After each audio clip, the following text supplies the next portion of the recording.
সর্বশেষ যে লোকটা জান্নাতে যাবে তাকে আল্লাহ তাআলা জাহান্নামের আগুনে পোড়াতে পোড়াতে ছাই বানিয়ে ফেলবে। আল্লাহ বলবেন, জিব্রাইল যাও একটু দেখো, একটা মাত্র সেজদা দিয়েছে আমাকে, এরকম কাউরে পাওয়া যায় কিনা। বাটি চালান দিয়ে দেখো পাওয়া যায় কিনা। খুঁজে খুঁজে কাউরে পাবে না। আল্লাহ বললেন আবার দেখো, খুঁজে খুঁজে একজনকে পাবে, সামান্য ইমানের ছিটে ফোঁটা তার অন্তরে ছিল। আল্লাহ বলবেন, যেহেতু ছিটে ফোঁটা আছে, অনেক মায়ের খাইছে, ওকে বের করে জাহান্নাম থেকে বের করে একটা নির্ধারিত দূরত্বে রেখে দাও। রেখে দেয়া হবে, কিন্তু জাহান্নামের আগুনের লেলিহান শিখাতে তার গা ঝলসে যাবে। সে আল্লাহর ডেকে বলবে, মাবুদ তোমার কাছে আমি কিছু চাই না, জাহান্নাম থেকে তুমি আমাকে বের করেছো, জীবন নদীর পানি তুমি আমার গায়ের মধ্যে ঢেলে দিয়েছো, আমি আবার সজীবতা ফিরে পেয়েছি। আমি তোমার কাছে জান্নাত চাই না, শুধু নিরাপদ একটা দূরত্বে আমাকে রেখে আসো, যাতে জাহান্নামের আগুন আমারে কষ্ট দিতে না পারে। আল্লাহ, আমি কিন্তু তোমার কাছে জান্নাত চাই না। কি চাই না? জান্নাত চাই না, কিন্তু জাহান্নামের আগুন আমারে কষ্ট দিচ্ছে, এতটা দূরত্বে রাখো যাতে জাহান্নামের আগুন আমার গায়ে না লাগে। আল্লাহ বললেন, ওকে রাখবো, কিন্তু আমার সাথে একটা কন্ট্রাক্টে যেতে হবে, যে এটা তোমাকে দিলে তুমি আর নতুন করে কিছু চাবা না। সে বলবে আমি রাজি, কন্ট্রাক্ট হয়ে যাবে। আল্লাহ জিব্রাইলরে বলবেন, যাও এমন দূরত্বে রাখো যাতে জাহান্নামের আগুন ওরে কষ্ট না দেয়। রেখে আসা হবে, অনেক দিন সে ওখানে আনন্দে থাকবে, আল্লাহ শুকরিয়া করবে। সে মনে মনে বলবে, বেঁচে গিয়েছি, আমি বেঁচে গিয়েছি, জীবনে আর কিছু চাই না, জাহান্নাম থেকে আমি বেঁচে গিয়েছি। অনেকদিন থাকার পরে মনে মনে ভাববে, বাইসা তো গেছি, কিন্তু নতুন করে একটু ট্রাই করে দেখি, জাহান্নামের সৌন্দর্যের দৃশ্য একটু চোখ দিয়ে অবলোকন করা যায় কিনা। সে আল্লাহরে ডেকে বলবে, আল্লাহ এন্দি সুয়াল, আমার একটা ফরিয়াদ আছে। কি ফরিয়াদ? আল্লাহ আগেই বলে রাখি, আমি কিন্তু জান্নাতে যেতে চাই না। আল্লাহ বলবেন, কি চাও? সে বলবে, আল্লাহ তোমার জান্নাতটা তুমি কত সুন্দর করে বানিয়েছো, আমি একটা নজর শুধু দেখতে চাই। জান্নাতের দরজার সামনে নিয়ে যদি আমারে বসিয়ে রাখো, দ্যাটস ইনাফ, আর কিছু চাই না, শুধু জান্নাতের দরজার সামনে। আল্লাহ বললেন, তুই না ওয়াদা করেছিস, তুই না চুক্তি করেছিস। সে বলবে, আল্লাহ আমারে হতভাগা বানাইয়া তোমার কি লাভ? সুবহানাল্লাহ পড়েন। আমারে তুমি হতভাগা বানিও না। আল্লাহ বলে, ঠিক আছে, আবার সিগনেচার কর যে জান্নাতের দরজার সামনে বসিয়ে দিলে আর কিছু চাবি না। সে সিগনেচার করে বলে, আমি চাবো না। আল্লাহ বললেন, জিব্রাইল বেচারারে ধরে জান্নাতের গেটের সামনে বসায় দে।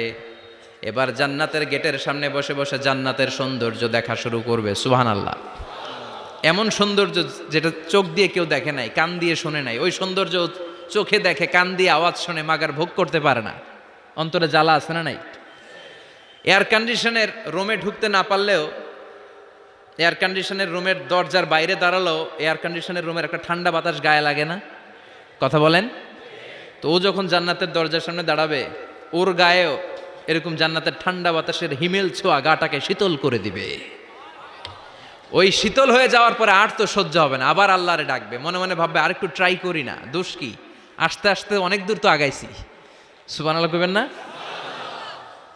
এবার আল্লাহরে বলবে, আল্লাহ ইনদি সুয়াল, আল্লাহ তুমি যদি কোনো বিষয়ে নতুন করে ডিসিশন নাও, তোমারে জিজ্ঞেস করার মতো কি কেউ আছে?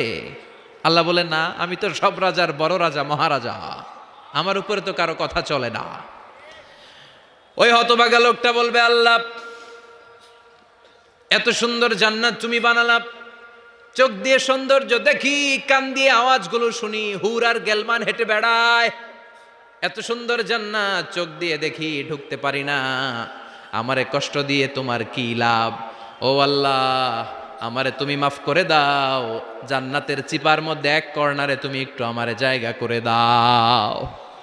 আল্লাহ বলবেন, ওয়াই হাক ইয়াবনা আদম, তোর ধ্বংস হোক হে আদম জাত, মা আগদারাকা, তোর চেয়ে বড় গাদ্দার আমি আমার সৃষ্টিকুলে কাউরে দেখি নাই, কারণ তুই আমার সাথে চুক্তি করিস আর চুক্তি ভঙ্গ করিস।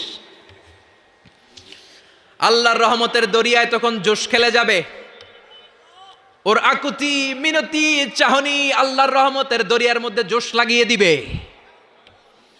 আল্লাহর দয়া হয়ে যাবে, মায়া হয়ে যাবে। আল্লাহ বলবেন, ঠিক আছে জান্নাতে যা।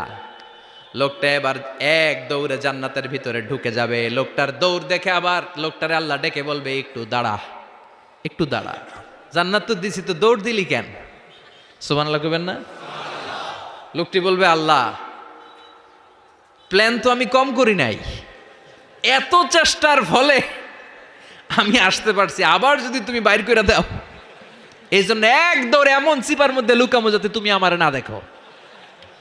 আবার আল্লাহর রহমতের দরিয়ায় জোশ খেলে যাবে, আল্লাহ কাছে ডাকবে, কাছে আয়, ও গোলাম তোর কি মনে চায় আমারে বল, আজকে তুই চাইতে থাক, আমি দিতে দিতে তোর মনের সব আশা পূরণ করে দেব।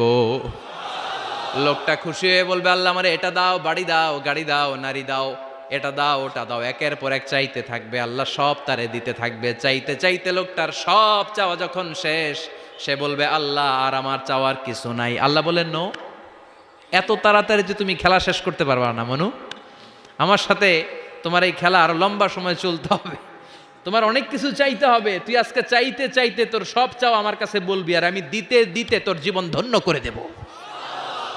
সে আবার চাইতে শুরু করবে, আল্লাহ এটা দাও, ওটা দাও, ওটা দাও, আল্লাহ দিতে দিতে সব দিবে। এরপরে বলবে, আল্লাহ মাফও চাই, দোয়াও চাই, আর চাওয়ার কিছু নাই। আল্লাহ বলবেন, তাই ঠিক আছে, তোরে আমি জান্নাতে ঢুকাই দিলাম, তবে মনে রাখিস তোর জান্নাতটা হবে সবচেয়ে ছোট জান্নাত, আর তোর জান্নাতটা হবে এই পৃথিবীর 10 গুণ। চিল্লা এখন সুবহানাল্লাহ। বুখারীর বর্ণনা, আখিরু মান দাখালাল জান্নাহ, যে লোকটা সর্বশেষ অনেক মাইর খাইয়া রিমান্ডে থাকার পরে জান্নাতে ঢুকবে, তার জান্নাতটা যদি পৃথিবীর 10 গুণ হয়, তাহলে আমাদের সবাইরে ফেরদাউসে ঢুকাতে আল্লাহর কোনো সমস্যা আছে? চিল্লায় বলেন, সমস্যা আছে? এজন্য আমরা আল্লাহর কাছে কোন জান্নাত চাই?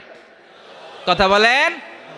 রব্বুল আলামিন বলেন, ওয়াসিকাল্লাযীনা ইত্তাকাও রাব্বাহুম ইলাল জান্নাতি যুমারা হাত্তা ইযা জাউহা ওয়া ফুতিহাত আবওয়াবুহা ওয়া ক্বালা লাহুম খাজানাতুহা সালামুন আলাইকুম তিবতুম ফাদখুলুহা খালিদিন। সুবহানাল্লাহ পড়েন।